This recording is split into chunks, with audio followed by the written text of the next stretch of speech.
when there is an introduction, that was one way of doing things. That was one way of doing things, subhanallah. The introduction comes in and it's either yes or it's a no. You might meet once, you might meet twice. Someone might ask, how many times am I allowed to meet a person? You can meet them as many times as you want on condition that it is within a framework. What is that framework? You don't just say, right, I need to meet this person, so let's go out now. And we'll go out, we'll spend the evening once, twice, thrice, and you know, you've already had intimate relations, and then you decide, nah, not good enough. That's not pure, that's not clean, that's not moral, that's not Islamic values.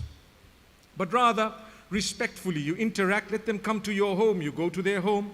Perhaps, you know, there will be the broader family or at least a member or two, a mahram, etc., you know, roundabout, nearby, etc., in order to ensure that nothing happens that is not, meaning befitting a believer. We don't want the devil to creep in.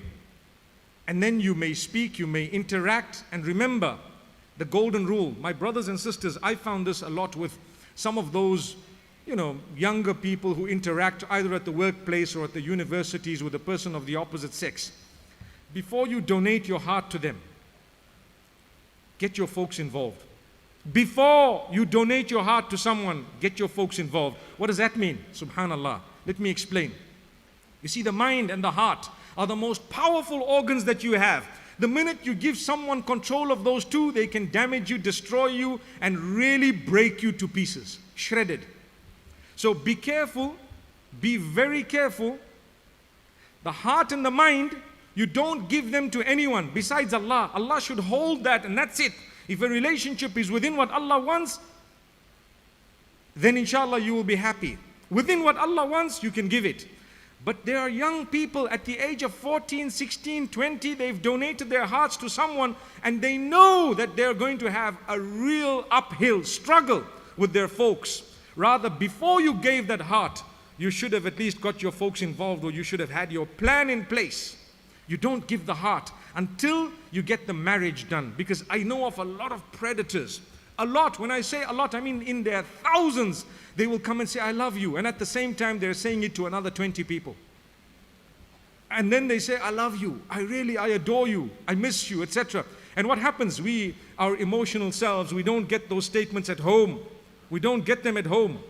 So when we hear it for the first time from someone, something happened.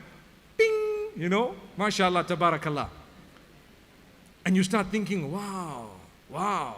And then they say it again, wow. And then you start pouring your heart out and giving them details about your life. All this is wrong because you're not supposed to donate all of that before you get your folks involved. So it's a mistake because now they can hold you at ransom completely. You've given them too much detail of your life to let go, and they were busy doing it with so many others. It has happened. And you're busy fighting. No, the guy is dedicated and you don't know. And vice versa. It's happening the other way around as well.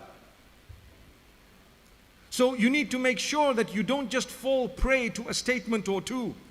You need to make sure that you don't give too much to someone